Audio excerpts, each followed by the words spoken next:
सहाफ़ी मतीउल्लाह जान उनको ये यूनिक डिस्टिंक्शन हासिल है कि वो हर दौरे हुकूमत के अंदर या गिरफ्तार हो जाते हैं या उठा लिए जाते हैं या गायब हो जाते हैं। यानी कि चाहे तहरीक इंसाफ की हुकूमत हो, PMLN की गवर्नमेंट हो, मतीउल्लाह जान से सबको मसला होता है।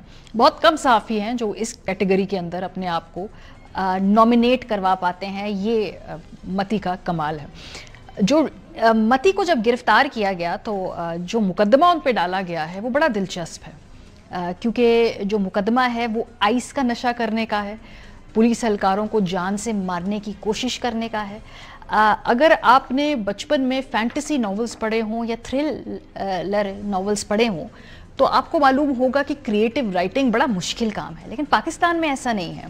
पाकिस्तान में जब मुकदमे बनाने हों तो बहुत क्रिएटिव लोग पाए जाते हैं जो कि बड़ी ही जाफिशानी से दिलचस्प उसके अंदर पहलू ढूंढ के लाते हैं। जैसे मती के जो मुकदमा है उसकी FIR में कहा गया कि ज़बरदस्ती पहले गन छीनी, उसके बाद मुलाजमीन जो मुलजिमान ने वो गन सीधी तान ली पुलिस वालों के ऊपर, जान से मारने की धमकियां दे दी।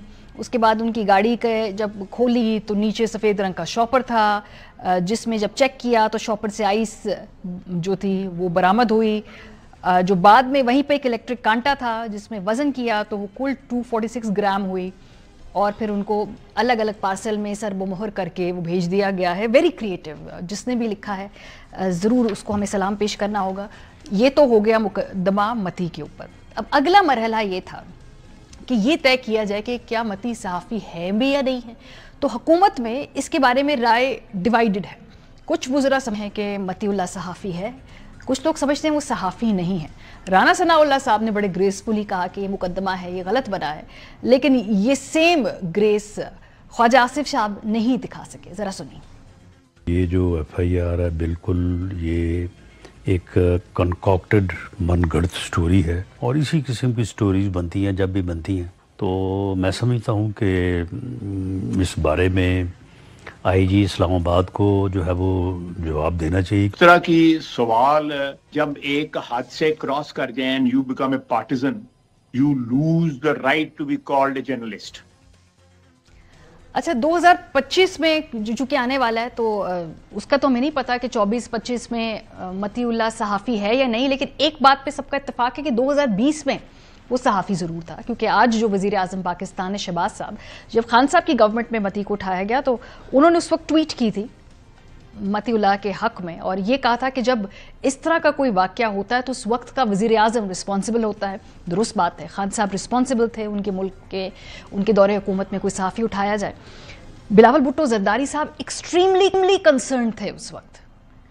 पता चला कि मती साहब जो हैं वो उनको उठा लिया गया है और उन्होंने उसको मीडिया फ्रीडम, डेमोक्रेसी सबसे जोड़ दिया। उन्होंने कहा कि आज मती है तो कल आप हो सकते हैं। तो एक्सट्रीम कंसर्न बिलावल साहब का हमने देखा। मरीम नवाज शरीफ साहिबा ने तो तस्वीर भी कहीं से निकाली जब सहाफ़ी उठाए गए और उन्होंने कहा कि पूरा मुल्क जब ये बोलता है तो आप किस किस को चुप करवाएंगे। तो बड़ी कंसर्न थी उस वक्त सहाफ़ियों की वेलबींग के हवाले से। मैंने चेक किया, मैं इन सब की टाइमलाइंस पर गई। वज़ीर आज़म शहबाज शरीफ साहब का शायद VPN नहीं चल रहा, क्योंकि उन्होंने अभी तक इस हवाले से ना कोई नोटिस लिया है, ना कोई हमने देखा कि कोई पब्लिकली कोई पोजीशन ली है। बिलावल भुट्टो जरदारी साहब ने भी मेरी नज़र से नहीं गुजरी कि कोई इस हवाले पे मौक़िफ़ दिया हो। अगर दिया है तो मैं माज़रत कर लूँगी, लेकिन मेरी नज़र से ये नहीं गुजरा है। मरीम नवाज साहिबा का मुझे मौक़िफ़ इसके ऊपर अभी तक न समझ नहीं आया, तो वहाँ से मुकम्मल खामोशी है। 2020 में वो सहाफ़ी थे, 2024 में वो सहाफ़ी नहीं है। तो सहाफ़ी कौन है मौजूदा हुकूमत के तहत, ये बड़ी दिलचस्प है। वो मेरिट पे जो सहाफ़ी होंगे उसका तहैया पंजाब गवर्नमेंट कर रही है, क्योंकि वो पहले मेरिट को जांचेंगे, नापेंगे, उसके बाद उन जर्नलिस्ट को प्लॉट देंगे।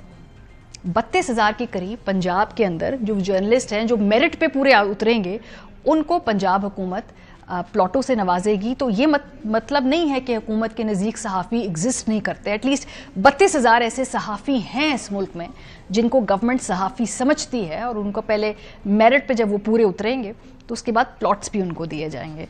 क्या पाकिस्तान में पहली मरतबा इतना मज़ाक़ा खेज़ मुकदमा बना है? हरगिज़ नहीं है। क्रिएटिविटी जो है ऑल थ्रू पाकिस्तान में रही है। भैंस चोरी का मुकदमा सब हम उसके बारे में जानते हैं। ये पाकिस्तान मुस्लिम लीग काफ के रहनुमा चौधरी शुजात हुसैन के वालिद चौधरी ज़हूर इलाही थे, उनके खिलाफ ये बना था, सो उन्हें गिरफ्तार किया गया था और फिर वही हुआ जैसा इन मुकदमात के साथ किया जाता है, फिर ये ख़त्म हो गया था मुकदमा। और फिर फास्ट फॉरवर्ड 2023 हमारा ख्याल था कि चलो थोड़ा सी बदल लेंगे अपनी आदात को, अब भैंस चोरी के मुकदमे तो नहीं बनाएंगे किसी के ऊपर। लेकिन हमने देखा कि 2023 में ये एक लड़का है बाबर गुज्जर, उसको भी भैंस चोरी के मुकदमे में गिरफ्तार किया गया है। तो ये अभी भी ऐसा हो रहा है।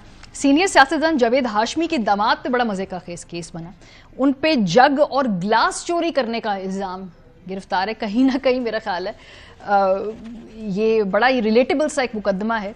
लोगों के जग और ग्लास गुम जाया करते हैं, हम एक दूसरे के ऊपर मुकदमे कर सकते हैं। फवाद चौधरी साहब पे बड़ा दिलचस्प खाद की बोरी और चारपाई चोरी का इल्ज़ाम बना है, ये बड़ा दिलचस्प है।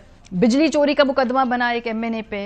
इरफान सिद्दीकी साहब पे किराएदारी की कवायद पूरे न करने का इल्ज़ाम था, इसकी उस वक्त मजम्मत की गई और ये भी एक बड़ा ही क्रिएटिव मुकदमा था। तो पाकिस्तान के अंदर जो मुकदमात बनाने की जो हिस्ट्री है वो हमेशा से रही है, ये क्रिएटिव से क्रिएटिव तरीन होते जा रहे हैं और मुझे लगता है कि अभी इसके मज़ीद एपिसोड्स होंगे। हम सबको अपना दिल जो है वो नहीं छोड़ना चाहिए और मज़े की स्क्रिप्ट्स और मज़े की कहानियाँ हम आने वाले दिनों में देखेंगे। प्रोग्राम का वक्त ख़त्म हो गया, अपना फीडबैक भूलिएगा, ख्याल रखिए, खुदा हाफिज़।